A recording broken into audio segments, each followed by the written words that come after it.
मुजफ्फरनगर के सोलिटेयर इन होटल में हुआ ग्राउंड ब्रेकिंग सेरेमनी का आयोजन। हजारों युवाओं को रोजगार का मिलेगा मौका। मुजफ्फरनगर के सोलिटेयर इन में ग्राउंड ब्रेकिंग सेरेमनी का आयोजन किया गया, जिसमें मुख्य अतिथि केंद्रीय राज्य मंत्री डॉक्टर संजीव बालियान व राज्य मंत्री नरेंद्र कश्यप रहे। इस मौके पर जिला पंचायत अध्यक्ष डॉक्टर वीरपाल निरवाल और भाजपा जिला अध्यक्ष सुधीर सैनी भी मौजूद रहे। ग्राउंड ब्रेकिंग सेरेमनी के माध्यम से मुजफ्फरनगर में करोड़ों रुपए का निवेश कर क्षेत्र में बढ़ोतरी होगी, जिससे कई हजार युवाओं को रोजगार मिलेगा। केंद्रीय राज्य मंत्री डॉक्टर संजीव बालियान ने कहा कि मुजफ्फरनगर को और विकसित बनाने और वह रोजगार के साधन बढ़ाने के उद्देश्य से केंद्र सरकार को एक प्रस्ताव भेजा गया है, जिसमें क्षेत्र के 100 किलोमीटर के दायरे से बाहर आने वाले क्षेत्र को एनसीआर से बाहर रखने का प्रस्ताव रखा गया, ताकि जनपद औद्योगिक क्षेत्र में ज्यादा तरक्की कर सके। उन्होंने कहा कि ग्राउंड ब्रेकिंग सेरेमनी का उद्देश्य भी यही है कि जनपद के युवाओं को अपने ही क्षेत्र में रोजगार मिल सके, जिसके लिए सरकार कार्य कर रही है। ग्राउंड ब्रेकिंग सेरेमनी में औद्योगिक क्षेत्र के निवेश को लेकर कई अहम बिंदुओं पर प्रकाश डाला गया, साथ ही उससे होने वाले फायदे के बारे में भी विस्तार से बताया गया। इस मौके पर बीजेपी के वरिष्ठ नेताओं समेत जिलाधिकारी अरविंद मलप्पा बंगारी एवं अन्य प्रशासनिक अधिकारी व जनपद के उद्यमी मौजूद रहे। तो लास्ट ईयर 94 प्रोजेक्ट्स जो थे वो 8000 प्रोजेक्ट्स के हैं, जिनको अपनी ज़मीन और बेसिक एनओसीज पूरी हो गई है, तो उन्हीं की आज ग्राउंड ब्रेकिंग सेरेमनी है। जैसा कि आप लोग जानते हैं कि ये ग्राउंड ब्रेकिंग सेरेमनी 4th है। इससे पहले 2018, 19 और 2022 में हम 3 जीबीसीज ऑलरेडी और बना चुके हैं, जिनके क्रम में 42,000 करोड़ के एमओयूज जो साइन हुए थे वो आज सफल संचालित हो रहे हैं। यह उत्सव हम आप लोगों के सहयोग, आप सभी का इस कार्यक्रम में बहुत बहुत स्वागत है। हाउसिंग और अर्बन प्लानिंग डिपार्टमेंट के तरफ से भी कुछ एमओयूज हुए थे। उसमें हमारे प्लान था कि 12 एमओयूज जो टोटल हुए थे उसमें 1219 करोड़ का इन्वेस्टमेंट प्रपोज था, जिसमें से 6 एमओयूज जो जीबीसी के लिए तैयार हैं, 235 करोड़ अमाउंट उसका है। इसके साथ साथ कुछ नॉन एमओयूज जो हमारे एमडीए के साथ में जो एमओयूज नहीं हुए थे, परंतु जो वर्क्स जो हैं अच्छे अमाउंट के, अच्छे एरिया के, कवरेज के जो तैयार हैं वो है 133 करोड़ के। मुजफ्फरनगर में क्योंकि एमडीए शामली भी देखता है, तो वहाँ भी लगभग 30 करोड़ का जो है total MOU ground breaking ceremony के लिए आज तैयार है। ये हमारी एमडीए के हम और आप लोग जनता की समस्याएं दूर करने के लिए किसी एक पॉइंट पर क्या रखा है। जैसे भैया आपने एमडीए का काम, मुझे वाकई मेरी जानकारी में नहीं था कि मेरे जनपद के पड़ोस के मेरठ में या किसी और जिले में उद्योगों के ऊपर डेवलपमेंट चार्ज कम पे लगाया जाता है बिल्ट एरिया पर, यहाँ पूरे एरिया पर। अगर ऐसा है तो निश्चित रूप से मैं चाहूँगा कि इसमें बदलाव हो। अगर पड़ोस के जनपदों में जो व्यवस्था लागू है, कोई व्यवस्था हम लागू करें, हम अलग से न चलें, और इससे आपको भी फायदा मिलेगा। अभी अवैध उद्योग लगेंगे, फिर आपको आप ये कर दोगे तो आपके सारे उद्योग आपसे एमडी अप्रूवल लेके जाएंगे, नहीं तो फैक्ट्री तो लगेगी, वो 2 नंबर में लगेगी। यही समस्या हमारे में, सच बताऊं मैं यही समस्या हमारे कॉलोनी के मामले में।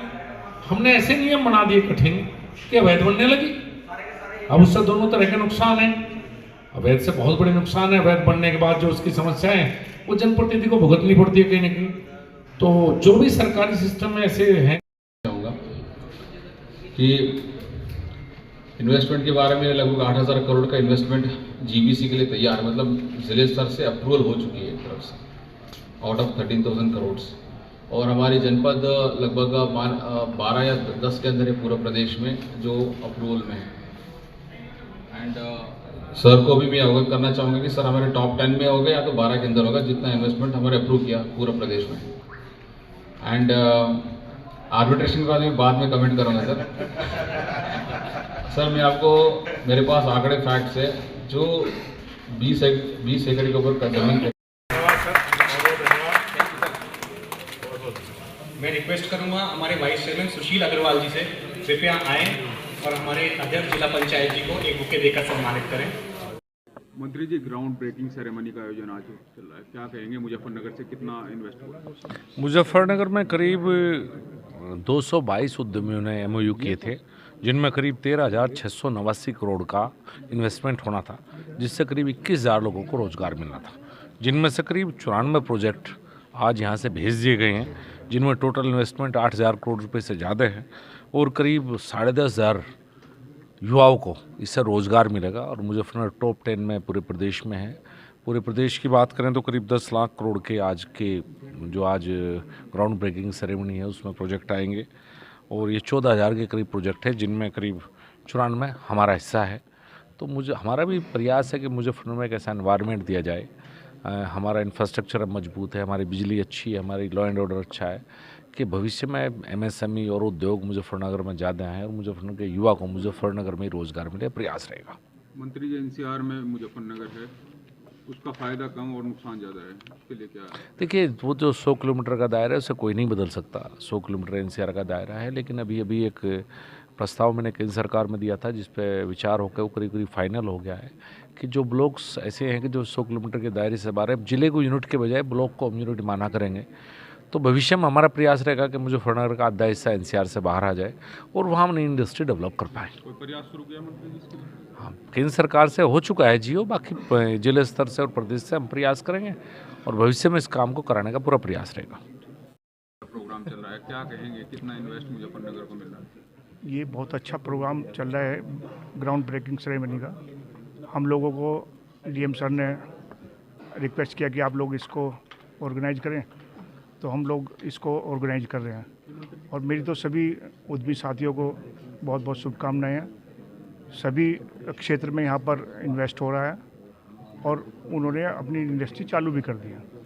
तो मेरा तो यही है कि सभी को बहुत बहुत शुभकामनाएं और सबका पधारने का धन्यवाद। सभी उद्यमी यहाँ पे हैं, अधिकारी यहाँ पे हैं, किस तरह की समस्याएं आज कुछ रखी हैं? हाँ, कुछ समस्याएं पॉल्यूशन की रखी गई हैं। एक समस्या आईएएस शुरू से उठा रहा है कि लीज होल्ड जो हमारे पास भूमि है उसको हम फ्री होल्ड कराएं। मैंने माननीय मंत्री जी को भी ज्ञापन दिया है और आईएएस पूरे स्टेट लेवल पे ये कार्य कर रही है। दूसरे मेरी एक और डिमांड हम करते हैं कि जब हम एनसीआर में आ ही गए हैं तो रैपिड रेल जो हमारी मेरठ तक आ रही है, मैं माननीय मंत्री जी से भी रिक्वेस्ट करूंगा कि वो रैपिड रेल मुजफ्फरनगर तक लाई जाए जिससे आवागमन का और सुगम वो कार्य हो सके।